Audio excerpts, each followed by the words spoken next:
We begin the news this hour with the issues surrounding the Israeli-Palestinian conflict, where a federal government of Nigeria has called for the de-escalation of the latest war between the Israel and Palestinian Hamas group. In a statement by Nigeria's foreign minister, he says that Nigeria is deeply concerned by the crisis and wants a peaceful resolution through dialogue. More than 260 people have reportedly died from the hostilities and retaliation, with several hundreds wounded. Nigeria, as a non-aligned country, is suing for peace for the sake of the civilians and to give room for humanitarian consideration. Well, glad to say, joining us live to discuss this is Ambassador to Nigeria of the Palestine to Nigeria, Ambassador Abdullah Abu Shawesh. Ambassador, thank you very much for your time. The Israeli Prime Minister Benjamin Netanyahu earlier declared some days ago that his country is at war. And of course, he made that statement following the surprise attack by Hamas on Israel. Can you explain, how severe the situation is? And do you agree with him that Israel is at war? Thank you so much, of course, for taking me today. Indeed, he declared a war against the Palestinian people. He declared it. But when it came to the implementation of the war itself, we are under the Israeli war since 1948, a Nakba. And this is the important point that I would like to shed light on it, because sometimes if you did not tackle the root of the problem, this means that you are going to deal with the symptom. What is happening 2 days ago is a consequence of a deeper problem. They have a root for this problem, which is we should go to 1948 when the Jewish militia at that time was completely uprooted and destroyed the Palestinian society, and making us and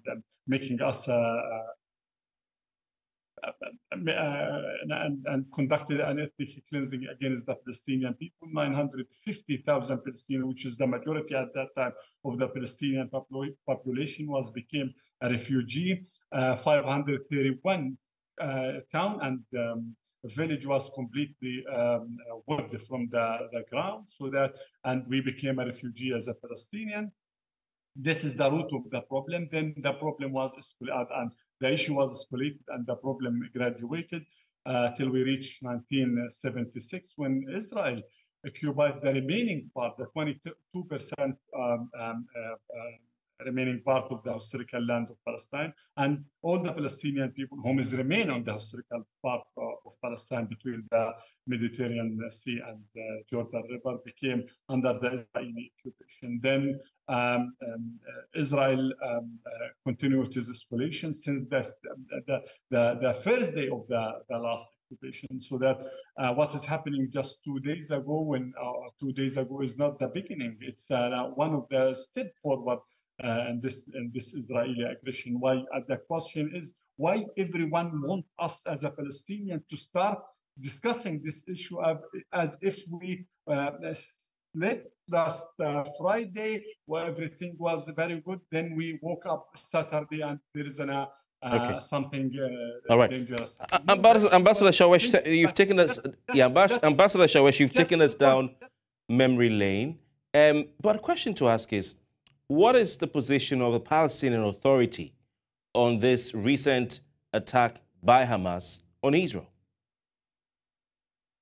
The Palestinian Authority is responsible for the whole entire Palestinian people. So that you cannot say that what is the responsibility. We have all the responsibility to protect, if it is possible. Of course, we are talking about the political issue. As a Palestinian national authority, we have all the responsibility for our people, and we can divide it for in a daily responsibility, which we are going to take care of the people, whether they are in the West Bank or in Gaza Strip, and the political responsibility, which President Abbas, His Excellency, was calling for. And communicating with the other leaders all around the world. Joe Biden, the American leaders called him 2 days ago. The president of France, Emmanuel Macron, was called him. He called for President Abbas, through his political channel and his political advisor and, of course, assistant was calling for the Arab League to have to meet to discuss this issue. So that, yes, in the Palestinian National Authority, we had the full responsibility for every single Palestinian humankind.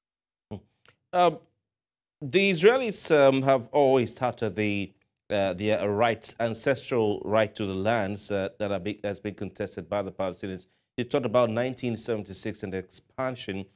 What we know about the pre-existing borders, and what do you have to say about this right that the Israelis have, highlighted as the ancestral right to the land that is under contention?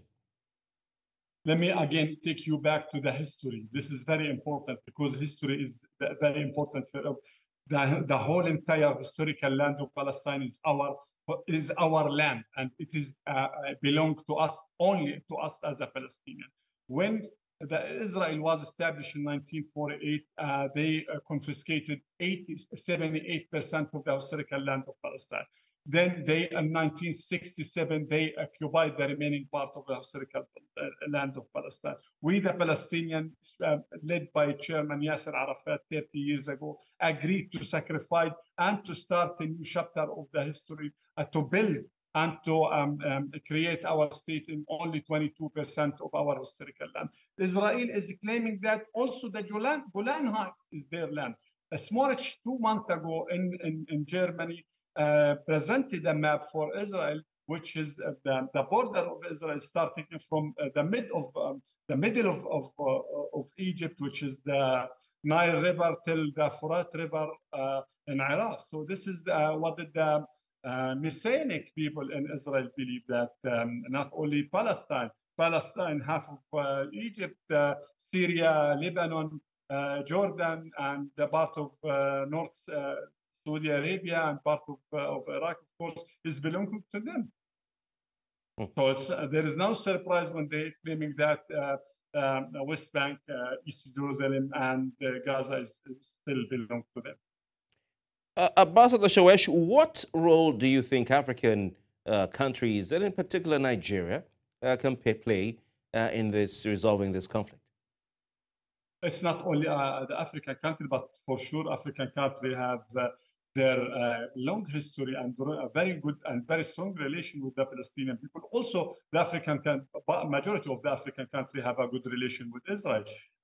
Now, the African country and the EU, the African Union itself have a very important responsibility, and they can do something in this regard. And on top of that, of course, is to stand firm for applicability of the international law. African countries should stress on the no country should be, or no state should be above the international law. The African country should stand firm to strengthen and to uphold and to apply the UN different resolution, the Security Council resolution, so that the African country can play a crucial role in pushing the peace process step forward. Ambassador Abdullah Abu Shawesh, Ambassador of the Palestinian Authority to Nigeria, thank you very much for your time. Just one correction, if you please. I'm not the ambassador of the Palestinian Authority. Nigeria is recognizing us as a member, as a state, so that ambassador of the state of Palestine to the Federal Republic of Nigeria. Thank you very much for the correction. It was a slip of the tongue. Ambassador of Palestine to Nigeria, thank you very much. Thank you so much for your time. Thank you very much for your time.